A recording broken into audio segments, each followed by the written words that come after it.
Proverbs 20, verse 24, and it reads, Man's goings are of the Lord. How can a man then understand his own way? Kal halal Yahweh Ba'Shem Yahweh Shai Ba'Shem Akakwadash.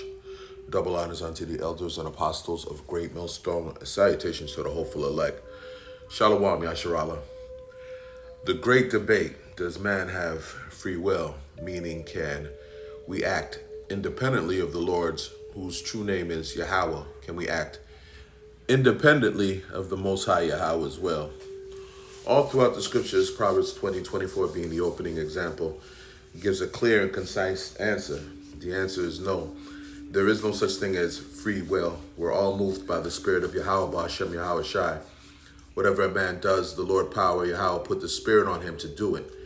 Just as the spirit on the left-hand side of the Lord was put on the heathen to commit the many atrocities he has done to Israel and throughout the world, Yahweh put the spirit on us to be drawn into to minister and prophesy this truth.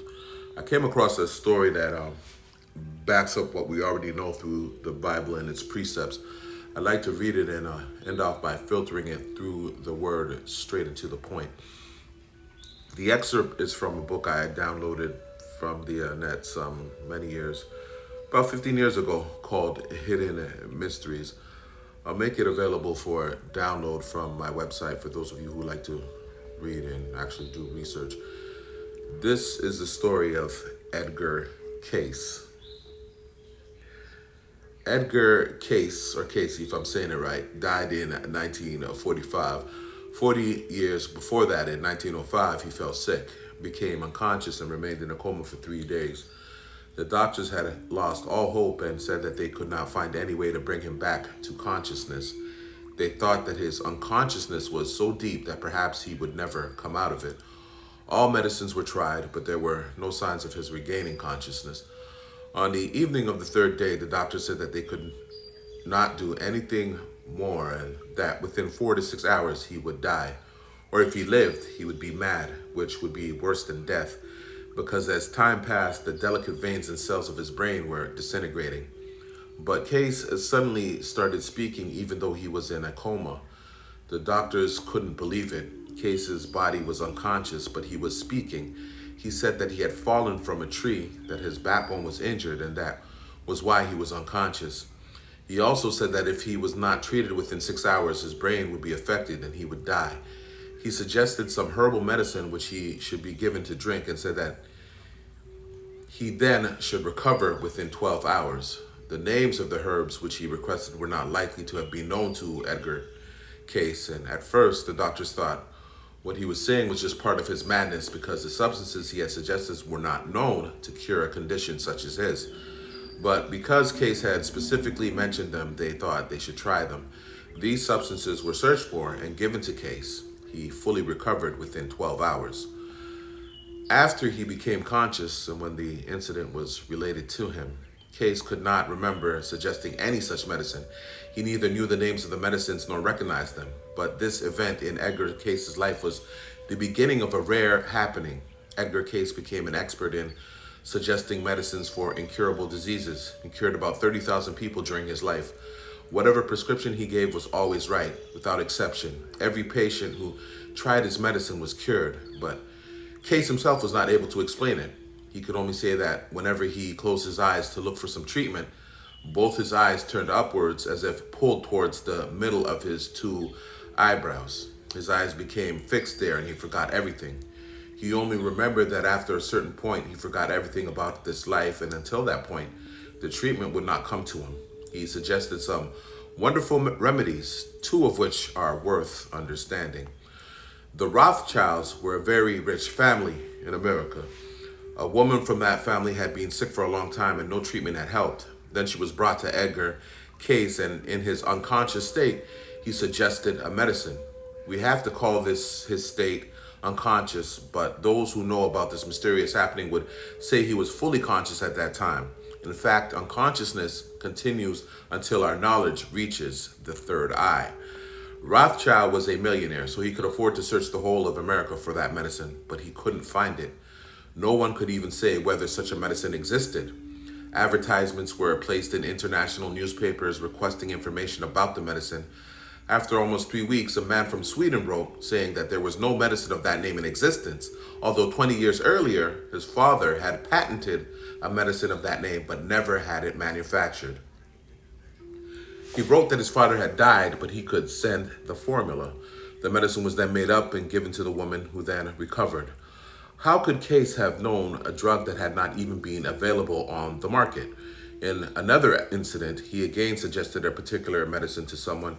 A search was made for it, but it could not be found. A year later, an advertisement appeared in a newspaper announcing the availability of that medicine. For that previous year, it had been being tested in the laboratories. It had not even given Salakia. It had not even been given a name, but Case knew of it. The medicine was given to the patient, who soon recovered. Case had suggested medicines which could not be found, and so the patients died. When he was told about this, he said that he was helpless. There was nothing he could do. He said, "I do not know who is seeing the patient and who's speaking when I am unconscious. I have no relationship with that person. But one thing was certain, whenever he was speaking in that state, his eyes were drawn upwards. When we are in deep sleep, then our eyes are drawn upwards in proportion to the depth of our sleep." This is Job chapter 33, verse 15, and it reads, "Why dost thou strive against him, the him being Yahweh? For he giveth not account of any of his matters." Meaning, why fight against Yahweh by Hashem Yahweh Shah's will? The Most High Power answers to none. Job 33 and 14. "For the heavenly power speaketh once, yea, twice, yet man perceiveth it not." How does the Most High speak once? In dreams and visions, as we're about to read. How does he speak twice? By chastisements, as we're also about to read. Psalm 62 and 11, "The Most High hath spoken once, twice have I heard this, that power belongeth unto the heavenly power." 12, "Also unto thee, O Lord, belongeth mercy, for thou rendereth to every man according to his work." And there's Job 33 and 27, "He looketh upon men, and if any say, I have sinned, and perverted that which was right, and it profited me not, he will deliver his soul from going into the pit, and his life shall see the light. Lo, all of these things worketh Yahweh Ba'ashem Yahweh Shai, oftentimes," meaning once, twice, several times, "with man, to bring back his soul from the pit, to be enlightened with the light of the living." Let's go to Job 33 and 15. "In a dream, in a vision of the night, when deep sleep falleth upon man, and slumberings upon the bed, then he openeth the ears of men, and sealeth their instruction." When you go into the Hebrew, the word for instruction is Strong's masar, which means admonition, to admonish. From Strong's 32 and 56, the primitive root word yasar, meaning to chastise, literally with blows, or figuratively with words. Hence, to instruct, bind, chasten, chastise, correct, instruct, punish, reform, reprove, soar, and teach. Job 33 and 17, "That he may withdraw man from his purpose, and hide pride from man. He keepeth back his soul from the pit, and his life from perishing by the sword." Ergo, Yahweh Ba'ashem Yahweh Shai has predetermined your footsteps. He has sealed your instruction. There is no free will, simply to save you from yourself. Furthermore, through the same power, Yahweh has preserved the just and the unjust alike, as you can see by the telling of this story, to fulfill his own will and establish his own purpose. Job 12 and 16, "The deceived and deceiver are his." You have to think, if man was left to his own devices, what would be the state of contemporary man without Yahweh's intercession? What would be the state of this earth present day? And ultimately, what would Jacob's end be? For those of you who can receive it, that excerpt I went into clearly deals with our connection we Hebrew Israelites have usually displayed by prayer to Yahweh Ba'ashem Yahweh Shai through what is known as the third eye, or the pineal gland. And as I alluded to before, the Spirit of the Lord being poured out onto all flesh, pursuant to Joel 2 and 28, i.e., those who practice the dark arts or occult sciences, particularly of the other nations, be it yoga or meditation, salakia, call it astral travel or astral projection, which easily turns this topic into a whole nother lesson. But For for all intent and purposes, let's get some scripture speaking to the point made regarding our so-called third eye. This is Matthew 6, verse 22, and it reads, "The light of the body is the eye. If therefore thine eye be single, thy whole body shall be full of light. But if thine eye be evil, thy whole body shall be full of darkness. If therefore the light that is in thee be darkness, how great is that darkness?" So the light of the body is the spirit, the third eye, that connects us to Yahweh Bashem Yahushai. This is the connection the other nations fear. They have the complete understanding that if we turn our back on Yahweh and his truth, we are made vulnerable, easy to err and manipulate, ultimately leading to our being spoiled and our destruction. This is the conspiracy of the other nations against Yasharallah, spoken of in Psalm 83. Deuteronomy 4 and 5, "Behold, I have taught you statutes and judgments, even as the Lord my power commanded me, that ye should do so in the land whither ye go to possess it." Verse 6, "Keep therefore and do them, for this is your wisdom and your understanding in the sight of the nations, which shall hear all these statutes and say, Surely this great nation is a wise and understanding people. This light is life, and the knowledge of the tree of life as given to us by Yahweh, by Shem Yahushua."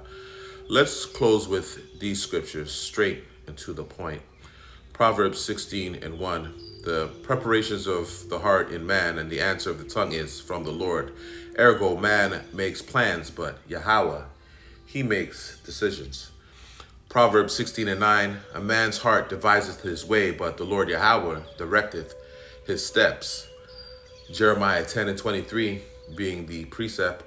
"O Lord Yahweh, I know that the way of man is not in himself. It is not in man that walketh to direct his steps." Proverbs 19 and 21. "There are many devices in a man's heart. Nevertheless, the counsel of the Lord Yahweh, that shall stand." See, all these verses prove that there is no such thing as free will, and it is all by intention of the Lord Yahweh, Bashem Yahushai. Psalm 37 and 23, and we'll close with this. "The steps of a good man are ordered by the Lord Yahweh, and he delighteth in his way. Though he fall, he shall not be utterly cast down, for the Lord upholdeth him with his hand." And this goes back to what I was saying regarding the chastisement and instruction. "I have been young, and now am old, yet have I not seen the righteous forsaken, nor his seed begging bread." That's pursuant to Job 4 and 7. "Whoever perished being innocent, or where were the righteous cut off?" Psalm 37 and 26. "He is ever merciful and lendeth, and his seed is blessed. Depart from evil and do good, and dwell for evermore. For Yahweh loveth judgment, and forsaketh not his saints." You so-called Negroes, Latinos, and Native Indians, and the rest of you scattered throughout the world who may not look like us but adhere to these laws, statutes, commandments, and this truth. They are preserved forever, but the seed of the wicked, meaning the nation of Esau, Edom, the real red man of the planet Earth, starting with the chief house of Esau, Amalek, which we know to be you so-called Jews, you international bankers and globalists, you Rothschilds, Rockefellers, you Oppenheimers, but the seed of the wicked shall be cut off. Call halal Yahweh Bahashem Yahushai Bahashem HaKakodash through the power and spirit. I hope you were edified. Double honors unto the elders and apostles of Great Millstone who teach it's 100% truth and rule well. Salutations to the hopeful elect. Remember, no test, no jab. Damn sure. Don't take that chip. Shalom.